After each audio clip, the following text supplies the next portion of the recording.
একঘেয়ে মাংসর ঝোল খেয়ে খেয়ে বোর হয়ে গেছো? অন্যরকম কিছু ট্রাই করতে চাও? তো এই রেসিপিটা একবার ট্রাই করো। তার জন্য প্রথমে আমি আলুগুলো ভেজে তুলে রেখেছি। তারপর কড়াইতে তেল দিয়ে তেলটা একটু গরম হলে পেঁয়াজ, আদা, রসুন, লঙ্কা একসাথে ভালো করে ভেজে নিচ্ছি। আর নামানোর আগে সামান্য পরিমাণে দিয়ে দেবো কাসুরি মেথি। কাসুরি মেথি দিয়ে বেশিক্ষণ ভাজা যাবে না, ওটা জাস্ট যেহেতু অনেক দিন হয়ে গেছে তাই একটু গরম করে নিলাম। আর একটু জিরেও আমি ভেজে নিচ্ছি। তেলটা ঠান্ডা হয়ে গেছিলো, ওই জন্যই আস্তে আস্তে গরম হচ্ছে, সাথে জিরেটাও ভাজা হচ্ছে। ভেজে ভালো করে পেস্ট করে নিয়েছি।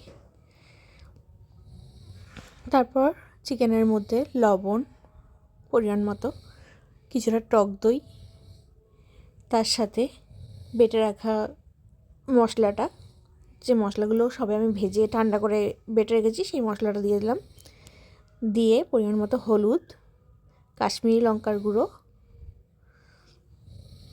আর বেশ খানিকটা সর্ষের তেল দিয়ে এবার ভালো করে ম্যারিনেট করে নিতে হবে।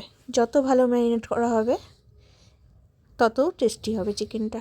ম্যারিনেট করে কিছুক্ষণ রেখে দিতে পারো, আমি রাখার খুব একটা চান্স পাই না চিকেন রান্না করলে। তো কড়াইতে একটু তেল ছিলই, তার মধ্যে চিকেনটা দিয়ে দিলাম। আর চিকেনের মশলা ধোয়া গামলার জল না দিলে তো ভালো লাগে না, তো সেটাও দিয়ে দিলাম। চিকেনটা ভালো করে কষানো হচ্ছে, তেল ছাড়ছে আস্তে আস্তে।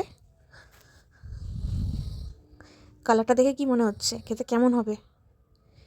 স্বাদটা ব্যালেন্স করার জন্য একটু চিনিও দিয়ে দিলাম। ভালো করে কষিয়ে নিতে হবে।